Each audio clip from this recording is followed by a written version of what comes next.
Il y a 9 ans, quand je suis arrivée aux Émirats, Dubaï n'avait rien à voir avec aujourd'hui. Les quartiers de JBR et la Marina étaient deux places to be, Downtown était encore en construction et Dubai Creek Harbor n'était que du sable. Et les prix, vous n'allez pas y croire. Alors pour comprendre ce qui a vraiment changé, j'ai appelé Agathe, experte et investisseuse en immobilier, installée ici depuis 13 ans. On est parti sur le terrain, quartier par quartier, pour répondre à la question que tout le monde se pose, est-ce encore le bon moment pour investir à Dubaï? Quand tu es arrivée à Dubaï il y a 13 ans, c'était comment? À l'époque, il n'y avait pas tous les quartiers qu'il y a aujourd'hui. Et les deux quartiers qui étaient hyper recherchés par les expats, c'était Marina et Downtown. Et même beaucoup plus Marina d'ailleurs, parce que à Downtown, il n'y avait pas toutes les tours qu'il y a aujourd'hui. Du coup, Downtown, c'était comment? Comme tu sais, j'ai emménagé ici il y a 2 ans. Donc j'ai toujours connu Downtown hyper busy. Mais dis-moi, comment c'était il y a 10 ans?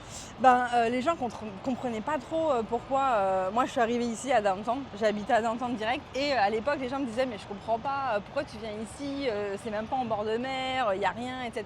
C'était pas du tout comme aujourd'hui. Toutes les tours qu'on voit là autour de nous, mais vraiment là à 360, à part les deux derrière, là il n'y avait absolument rien. Il n'y avait pas l'opéra, il y avait le boulevard déjà et c'était très tranquille. Il y avait le Dubai Mall, il y avait Burj Khalifa, mais il n'y avait vraiment pas tout le trafic qu'il y a aujourd'hui, il n'y avait pas toutes les tours, tous les gens. Et c'était un quartier, je dirais, beaucoup plus calme qu'aujourd'hui. Franchement, j'ai du mal à envisager Downtown calme parce que je t'ai dit, moi j'ai toujours connu comme ça. Et du coup, il y a 10 ans, combien valait un appartement à Downtown par rapport à aujourd'hui? Alors après, je vais te donner une moyenne parce que appartement, ça dépend le nombre de chambres, ça dépend si tu es dans un The Address ou si tu es dans une vieille tour. Mais on va dire qu'un appartement de 2 pièces, tu vois, one bed avec une chambre, ça coûtait environ 300 000 € il y a 10 ans. Et aujourd'hui, ça coûte 450. Donc ça a pris 50% à peu près. Mais c'est énorme. Attends, donc 300 000 il y a 10 ans et 450 000 aujourd'hui. T'avais acheté ou pas à l'époque? Ouais, moi j'avais acheté à l'époque, mais j'ai revendu. J'aurais dû peut-être le garder, mais j'ai revendu entre-temps. Il y en a un que j'ai encore d'ailleurs, mais que j'ai acheté par la suite. Mais après, c'est pas non plus fou, tu vois. Ça fait 5% par an, 50% en 10 ans. Tu as des quartiers qui ont pris beaucoup plus de valeur, beaucoup plus vite. Donc c'est clair que c'est bien quand tu compares à l'Europe, mais pour Dubaï, c'est pas non plus un truc extraordinaire. Ceux qui ont fait vraiment de l'argent, c'est ceux qui ont acheté à Downtown il y a 15 ans, voire plus, à l'époque où vraiment il n'y avait rien du tout. Du coup, maintenant, avec le développement de Dubaï, est-ce que tu penses que Downtown, ça reste quand même le quartier vitrine ou c'est un quartier qui a quand même un peu perdu de son attractivité au profit d'autres quartiers? Je pense que d'un point de vue international, du rayonnement de Dubaï, tu vois, le Nouvel An par exemple, le quartier touristique, ce sera toujours Downtown. C'est là que tu as le plus grand mall du monde, c'est là que tu as le Burj Khalifa, le spectacle des fontaines.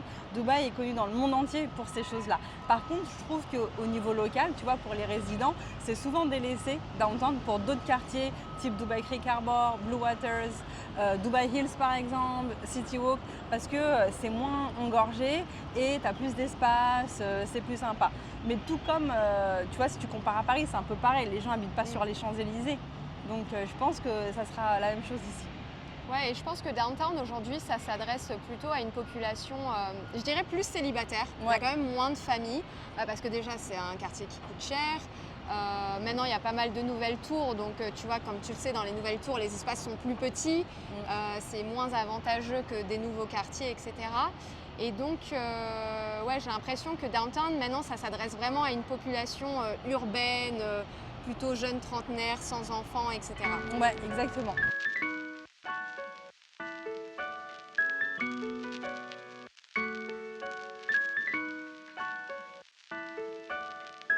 Est-ce que tu dirais que Dubaï, ça a changé plus vite que d'autres grandes villes?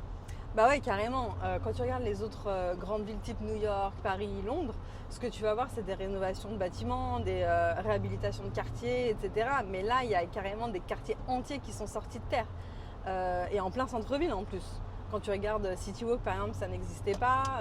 Le bord de mer aussi, tu vas avoir des choses comme Port de la Mer ou Blue Waters qui n'existaient pas. Et ils ont complètement construit des îles, des presqu'îles. Donc ouais, carrément. Ouais, je pense que Dubaï, ça doit être la seule ville dans le monde où tu pars 2 semaines en vacances, tu reviens, il y a un nouveau quartier qui est sorti de nulle part. Et ça m'a toujours vraiment impressionné, la rapidité à laquelle ils pouvaient construire ici.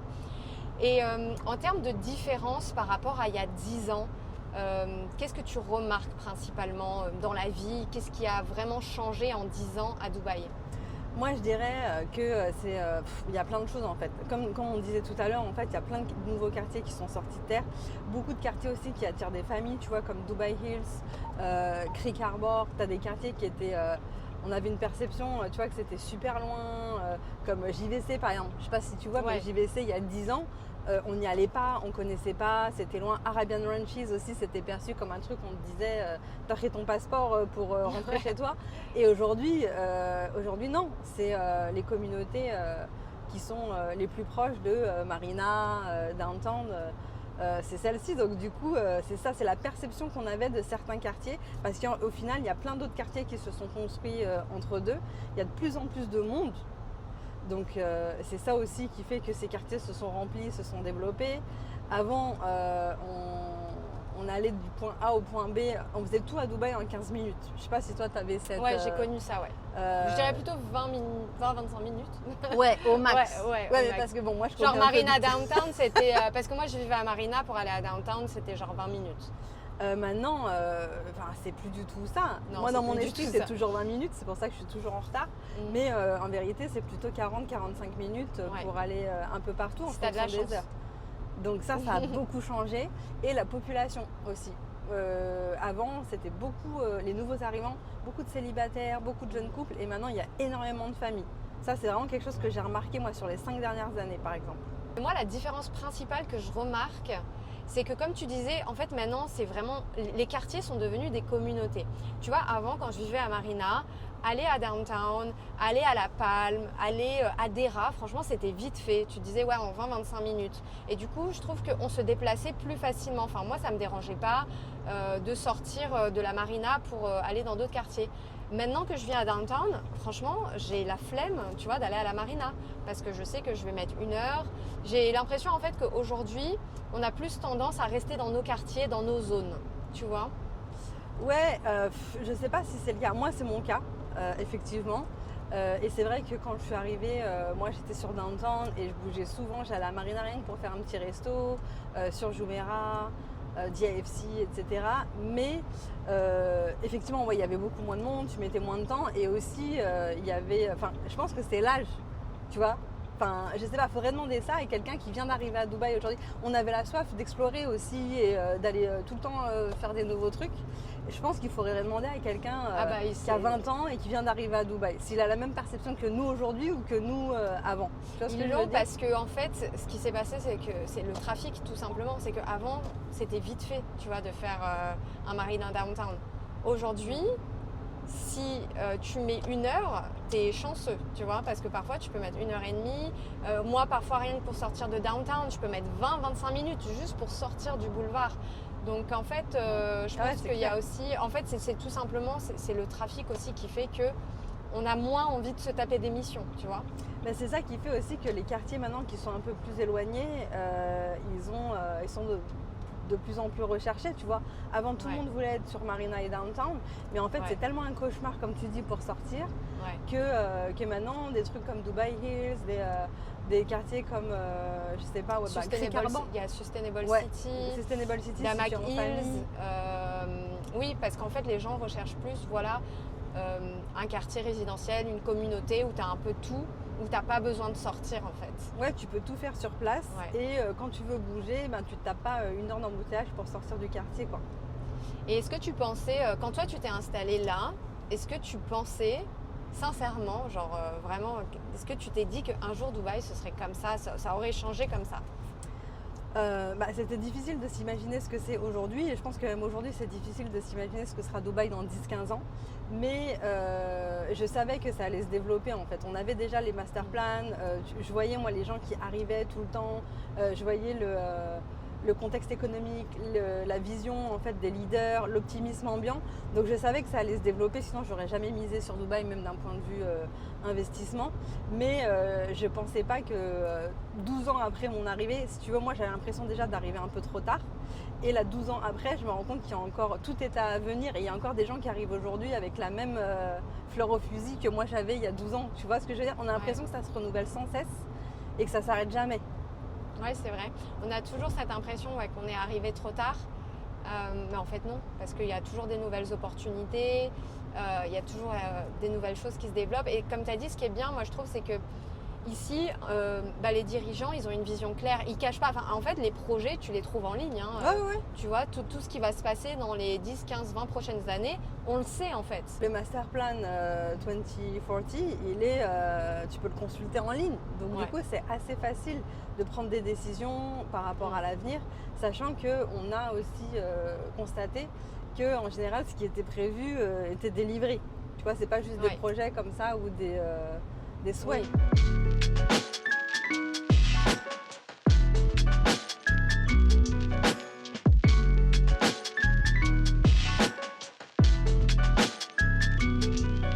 JBR, c'était vraiment the place to be il y a 10 ans. Moi, je me souviens, c'est le premier quartier que j'ai découvert quand je suis venue en 2014. Et est-ce que tu dirais que c'est toujours un bon spot ou c'est un quartier qui a un peu mal vieilli? Le truc, c'est que quand tu arrives d'Europe, que tu es habitué à la grisaille, métro boulot dodo, et que tu arrives ici, que tu peux vivre dans un endroit comme ça, les pieds dans l'eau sur la plage, c'est trop stylé et c'est normal que tu aies adoré à l'époque.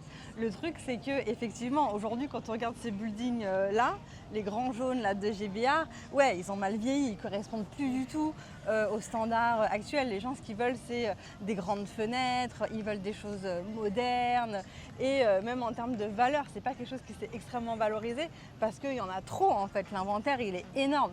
Les amenities, elles sont pas terribles. À part ça, si tu les mets dans un endroit qui n'est pas en bord de mer, ça vaut rien du tout en fait, malheureusement. Ouais, donc tu dirais que ces tours, elles ont quand même mal vieilli. Ouais. Et puis comparé avec tout ce qui s'est fait, tu vois, tu as Blue Waters qui s'est construit, où on est sur de l'ultra moderne, on a de l'eau tout autour, c'est un peu plus exclusif. Ici, tu as des hôtels, tu as des résidences, tout est un peu mélangé, donc c'est blindé de touristes et du coup, ça crée beaucoup de trafic. Les résidents, ils ont un peu délaissé ces endroits-là, je dirais. Et niveau prix, du coup, c'était comment il y a 10 ans par rapport à aujourd'hui? Il y a 10 ans, en termes de prix, il n'y a pas une énorme différence. On était sur un one bed, par exemple, dans les 300 000 €, tu vois, environ 2000 dirhams du square foot. Et aujourd'hui, on a un peu plus, on a 400 000 €. Donc ça a pris 30%.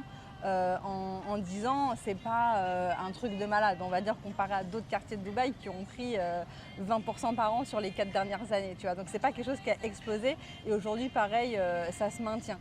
Après, c'est un peu particulier JBR parce qu'à l'époque où ces tours elles ont été commercialisées sur plan, on était en pleine crise des subprimes de 2008, Dubaï était limite en faillite, la construction de Burj Khalifa était stoppée et pour donner une idée, un one bed aujourd'hui qui coûte 400 000, à ce moment-là, ça a été acheté sur plan 150 000, 160 000 €. C'est fou de penser ça. Aujourd'hui, c'est le prix d'un studio à JVC. Il fallait vraiment être visionnaire à l'époque pour l'acheter. Je pense que la chance souris audacieux. Il fallait vraiment prendre le risque en fait.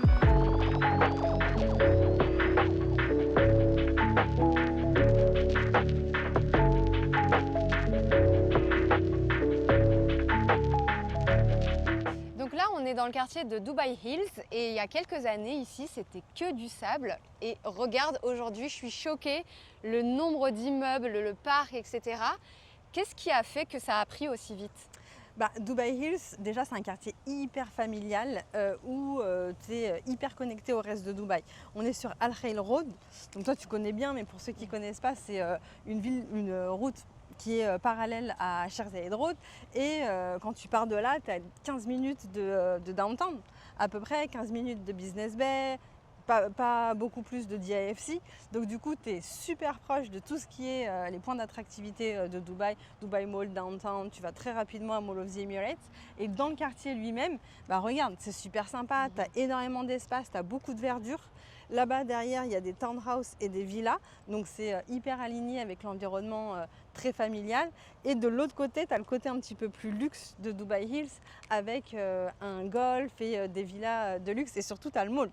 Ouais, le mall qui est très sympa, on va y passer d'ailleurs, parce que moi d'ailleurs c'est mon mall préféré à Dubaï. Moi aussi, quand j'ai du shopping à faire, je vais toujours là-bas. Et du coup, niveau prix, c'était comment il y a quelques années ici? En 2020, tu vois, par exemple, quand il y a eu les premières livraisons, là où il y a eu les plus grosses plus-values et où c'est vraiment impressionnant, c'est sur les townhouses et les villas. Parce que comme on est sur un quartier familial, c'est là vraiment que les prix ont explosé. Mais pour te donner une idée, en 2020, une townhouse, ça valait entre 2 millions et 2,5 millions de dirhams. Et aujourd'hui, le même produit, on est entre 5 millions et 5 millions et demi. Et sur les villas, on était à 4-5 millions et aujourd'hui, on nous alentours de 12. Donc c'est incroyable parce que je te parle de prix qui ont doublé, voire triplé en 5 ans. On n'est pas sur du plus 30% en 10 ans ou 15 ans. C'est incroyable. Donc ceux qui ont fait cet investissement il y a 5 ans, ils sont méga bien. Bah ouais, ils sont méga bien. Soit ils vivent dans quelque chose qui a fait x3, tu vois, pour des villas individuelles. Soit aujourd'hui, ils ont revendu et ils ont doublé leur investissement, ou ils ont des rendements parce que les loyers sont très très élevés ici. Comme c'est la dernière communauté vraiment familiale comme ça qui a été livrée, c'est ce qu'il y a de plus moderne, c'est ce qu'il y a de plus proche du centre. Tu vois, en termes d'espace vert et d'équipement, c'est la mieux pour moi dans ce qui existe à Dubaï. Et donc du coup, c'est celle qui est préférée des familles. Donc il y a une tension locative énorme et tu loues une maison entre 250 et 300 000 dirhams. Donc quand tu l'as acheté de 2 millions, tu es hyper bien, tu vois, en termes de rendement locatif. Et pour ce qui est des appartements? Pour ce qui est des appartements, c'est un peu moins performant parce qu'on est encore une fois sur une clientèle très familiale. Ici, ça se sent, tu vois. Et donc du coup, les one bedroom, les 2 bedrooms, ils ont moins pris que les grosses unités type 3 bedroom appartements. D'ailleurs, moi, tu sais, quand j'avais déménagé de la Marina et que je cherchais un nouvel appartement, j'avais envisagé Dubai Hills, mais ça m'avait beaucoup déçue, c'était au niveau de la taille des appartements. Ah oui, parce que tu es sur des trucs récents. Ils te disent que c'est un one bed, mais c'était un studio pour moi. Ça avait vraiment la taille d'un studio. Et je trouve que oui, pour moi, qui suis célibataire sans enfant, je trouvais que c'était beaucoup trop cher pour ce que c'était. Et c'est pas du tout adapté à ton profil, effectivement. Les gens qui ont acheté ici sur des one bed, 2 beds, ils ont fait des plus-values, mais rien de spectaculaire. 3 beds, 4 beds, beaucoup plus, mais là où c'est le plus flagrant, c'est vraiment sur les townhouses et les villas. Donc en fait, c'est pour ça que c'est important, avant d'investir, de bien identifier à quelle population s'adresse le quartier. Exactement, et c'est ce que je dis tout le temps, il faut comprendre la cible, il faut comprendre l'audience. Si ta cible, c'est, je sais pas, sur des quartiers en bord de mer ultra premium, on avait parlé de Blue Waters, mais aujourd'hui, ce qui s'y rapproche le plus sur l'avenir, c'est Maritime City par exemple ou Dubai Island. Si ta cible, c'est un jeune couple très fortuné, tu vas aller dans ce genre d'endroit. Tu ne vas pas les surpayer quelque chose où ce genre de target, ce genre d'audience n'ira pas habiter. Et pareil, si ta cible, c'est la classe ouvrière, par exemple, ou middle class, tu vois, classe moyenne inférieure, il ne faut pas payer un prix qui ne te permettra pas d'avoir un loyer intéressant. Donc c'est vraiment important toujours de comprendre la cible à qui on s'adresse quand on investit en IMO. Donc toi, Agathe, ça fait 10 ans maintenant que tu investis à Dubaï. Ouais. Quel conseil tu donnerais à une personne qui veut investir? Est-ce que c'est mieux d'acheter de l'existant ou d'acheter du surplan? En fait, tout dépend de ton besoin de départ. Si le but c'est d'acheter sa résidence principale, je pense qu'il vaut mieux aller dans quelque chose de déjà bien développé et du coup, tu vas pas avoir à payer un loyer en même temps que de la construction si tu avais acheté sur plan. Donc le prêt, le déjà livré, je pense que c'est mieux. Ensuite, si tu veux investir, par exemple, si ton but c'est du pur investissement, investir sur plan c'est vraiment mieux parce qu'en général tu vas payer moins cher qu'un bien qui arrive à la livraison. Tu vas pouvoir investir dans des quartiers émergents où le prix au mètre carré va augmenter pendant que toi tu finances et que ça se construit. Et surtout, tu ne vas pas immobiliser tout ton cash d'un coup. Donc avec le même montant, au lieu de faire un investissement, tu pourras peut-être en faire deux. Mais du coup, est-ce que tu penses que ça vaut toujours le coup d'investir à Dubaï ou est-ce que c'est trop tard? Parce que on a l'impression que peut-être on est arrivé trop tard et c'est pas le bon moment. Écoute, franchement, je pense que partout dans le monde, dans l'investissement, on a toujours cette impression-là d'arriver trop tard. Imagine se dire « Ah, j'aurais dû investir à Paris à 30 ans, etc. » Et pourtant, il y a des gens qui achètent à Paris tous les jours. Donc, je pense que ça, c'est une impression qu'on va avoir partout dans le monde. Moi, quand je suis arrivée il y a 12 ans à Dubaï, j'avais déjà l'impression que j'arrivais trop tard. Et au final, tu vois, j'ai fait des super coups. Et il y a d'autres gens qui ont fait des super coups il y a 5 ans. On en parlait tout à l'heure sur les townhouses, etc. Et qui plus est à Dubaï, je pense que c'est jamais trop tard parce qu'on sait que la ville elle est encore au tout début de son développement. On sait que la population augmente de 5% par an en moyenne, qu'elle va doubler d'ici 2040 et du coup ça va créer une tension très importante sur le logement, à la location et à l'achat. Donc pour moi c'est pas du tout trop tard. Certes les prix ont monté mais c'est plutôt bon signe, ça veut dire qu'il y a une demande qui est solide et ça va continuer de monter. Et qu'est-ce qui fait qu'après 13 ans, toi, tu y crois encore? Parce que là, je t'écoute, ouais, Dubaï, tu y crois dur comme fer. Ouais, moi, j'y crois dur comme ça. C'est pour ça que je continue à investir. C'est pour ça que je continue à conseiller à des personnes d'investir parce que en fait justement j'ai vu les 13 ans qui se sont écoulés, j'ai vu les projets qui se sont lancés, je connais la vision de Cheikh Mohamed en termes de croissance économique, de développement de la ville et j'ai vu en 13 ans que tout ce qui avait été promis a été délivré. Donc je ne vois pas pourquoi ce serait le cas encore, je vois pas pourquoi ça ne se réaliserait pas encore sur les 10-20 ans à venir.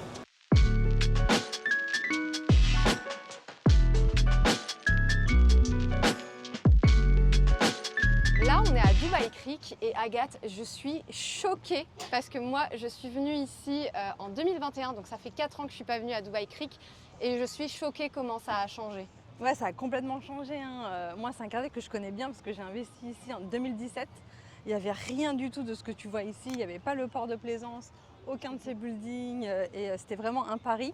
Et je t'avoue qu'en 2021-2020, quand il y a eu les premières livraisons et que j'ai vu que c'était complètement vide, j'ai commencé à stresser un peu et je me suis dit oh là là, est-ce que j'ai pas fait une erreur? Et tu vois, quelques années plus tard, c'est un des endroits les plus recherchés à Dubaï pour la location et c'est un quartier qui cartonne. Mais c'est exactement ça. Enfin, moi, quand j'étais venue, je trouvais ça très beau, hein, mais c'était Ghost Town. Là, ça n'a plus rien à voir. La promenade, les cafés, les enfants qui jouent. Non, franchement, je comprends l'engouement autour de ce quartier maintenant. Et puis la vue aussi. Bon, là, il y a un peu de brouillard aujourd'hui, c'est dommage. On ne voit pas la skyline. Mais ouais, c'est fou la vitesse à laquelle Dubaï change. Et du coup, c'est quoi ta vision de Dubaï d'ici 2040 ? Je pense qu'il y a énormément de choses qui vont encore changer. On parlait tout à l'heure de la perception des choses qui sont loin, proches, etc. Je pense que des quartiers qui aujourd'hui nous semblent loin nous paraîtront super proches. Je pense que ce sera beaucoup plus vert. On sait déjà que la ville veut se développer autour de la verdure, de l'écologie, etc. Donc ça va être quelque chose de complètement nouveau. À Dubaï va se métamorphoser par rapport à ça. Et voilà, l'aéroport sera dans le sud, la Palm Jebel Ali en 2040, ça sera totalement terminé. Dubai Island, tous ces quartiers-là en bord de mer, ça sera totalement fini aussi.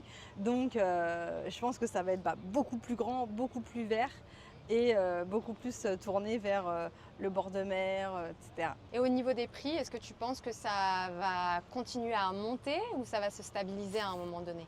Les deux, je pense que ça va continuer de monter. Je pense qu'on n'est pas du tout au pic encore aujourd'hui, vu les projets qui sont prévus pour le futur et l'augmentation de la population et l'engouement qu'il y a autour de Dubaï et son développement économique, sa croissance. Mais je pense qu'à un moment donné, ça va se stabiliser. Tu vois, tu ne peux pas avoir des prix qui continuent de monter comme ça indéfiniment. Après, quand on regarde les prix actuels et qu'on compare aux autres très grandes villes du monde, à 20-25 000 $ le mètre carré, on voit qu'on a encore une grosse marge de progression. Donc la stabilisation, elle va arriver, mais pas tout de suite, je pense. Agathe, j'ai une dernière question pour toi. Si là, il y a quelqu'un qui nous regarde et qui voudrait investir à Dubaï, c'est quoi la prochaine étape ? Écoute, moi, je continue d'investir à Dubaï à titre personnel, mais j'accompagne aussi des investisseurs dans leurs investissements à Dubaï. Donc je dirais que la première étape déjà, c'est de nous contacter.